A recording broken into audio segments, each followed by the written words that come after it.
നമസ്കാരം, news prime മലയാളത്തിലേക്ക് സ്വാഗതം. കോൺഗ്രസ് നേതൃത്വവുമായി സഖ്യത്തിലേക്ക് വരാൻ താൽപ്പര്യമുണ്ട് എന്ന് തമിഴക വെട്രിക്കഴകം നേതാവ് സി ജോസഫ് വിജയ് വ്യക്തമാക്കുകയാണ്.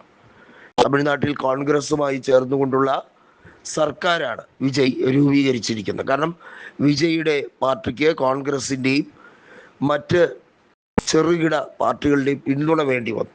അതിൽ ഇടത് പാർട്ടികളും ഉണ്ട് എന്നുള്ളത് എടുത്തു പറയേണ്ടതാണ്. പക്ഷേ തമിഴക വെട്രിക്കഴകം അടുത്ത ലോക്സഭാ സീറ്റുകളിൽ മത്സരിക്കുമ്പോൾ വീതം വയ്ക്കുന്ന ഉൾപ്പെടെയുള്ള കാര്യങ്ങളിൽ ഇപ്പോഴേ നീക്കുപോക്കുണ്ടാക്കാൻ വേണ്ടിയുള്ള തയ്യാറെടുപ്പാണ് നടത്തുന്നത്. നമുക്കറിയാം, TVK രൂപീകൃതമായിട്ട് 2 കൊല്ലമേ ആയിട്ടുള്ളൂ എങ്കിലും വിജയുടെ ആരാധക വൃന്ദം അവർ ഒരു വോട്ട് ബാങ്കായി മാറി എന്നത് വേണം കരുതാൻ. അത്രയേറെ ജനസമ്മതി അദ്ദേഹം നേടിയെടുത്തു.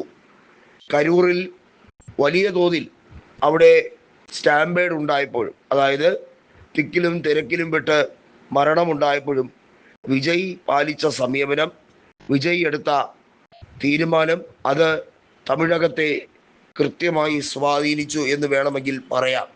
അതുകൊണ്ട് തന്നെയാണ് TVKയുടെ നടപടികൾ ഇപ്പോൾ ഏറ്റവും ഒടുവിൽ മദ്യഷാപ്പുകൾ പൂട്ടുന്നതുൾപ്പെടെ, അതുപോലെ തന്നെ കൃത്യമായി ലഹരി പദാർത്ഥങ്ങൾ കൈയോടെ കണ്ടുപിടിച്ച് അതിനെ നശിപ്പിക്കുന്ന ഉൾപ്പെടെയുള്ള നിരവധിയായ പദ്ധതികൾ കയ്യടിയോടെ തമിഴകം സ്വീകരിച്ചിരിക്കുന്നു. അതായത് ആദ്യ ഒരാഴ്ച എത്തി നിൽക്കുന്ന സമയത്ത് തന്നെ വിജയിയുടെ തീരുമാനങ്ങൾ തമിഴകത്തെ ഇളക്കി മറിക്കുകയാണ്. സമാനതകളില്ലാത്ത മുന്നേറ്റം, MGRന്റെ പുനർജനനം എന്നൊക്കെ തന്നെ പറയാവുന്ന മാതിരി അസൂയാവഹമായിട്ടുള്ള ഒരു നേട്ടം സി ജോസഫ് വിജയ് കൈവരിച്ചിരിക്കുന്നു. അദ്ദേഹത്തിനെ വ്യക്തിപരമായി ആക്രമിക്കാനും അദ്ദേഹത്തിനെ ഇല്ലായ്മ ചെയ്തു കളയാം, അതായത് എഴുതി പിടിപ്പിച്ച് അദ്ദേഹത്തിനെ കുറിച്ച് മോശം കാര്യങ്ങൾ പറഞ്ഞ് അദ്ദേഹത്തിനെ ഇല്ലായ്മ ചെയ്യാമെന്ന് വിചാരിക്കുന്ന മാധ്യമങ്ങൾക്ക് വൻ തിരിച്ചടിയാണ്. DMKയും AIADMKയും ഇനി പരസ്പരം ഏറ്റുമുട്ടേണ്ടതില്ല. അവരുടെ സ്ഥാനം 2ഉം 3ഉമായി അവസാനിച്ചിരിക്കുന്നു. 1ാം സ്ഥാനം തമിഴക വെട്രിക്കഴകം നേടിയെടുത്തിരിക്കുന്നു.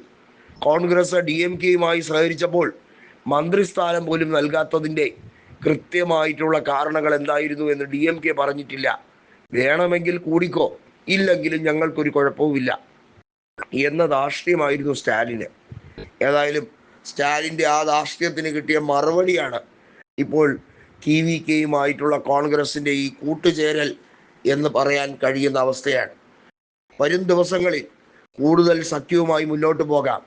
60 സീറ്റുകൾ വരെ തമിഴക വെട്രിക്കഴകം കോൺഗ്രസിന് സഖ്യവുമായി ചേർന്ന് മുന്നോട്ട് പോയാൽ കൊടുക്കാമായിരുന്നു എന്ന് പറഞ്ഞ നിമിഷങ്ങളുണ്ട്.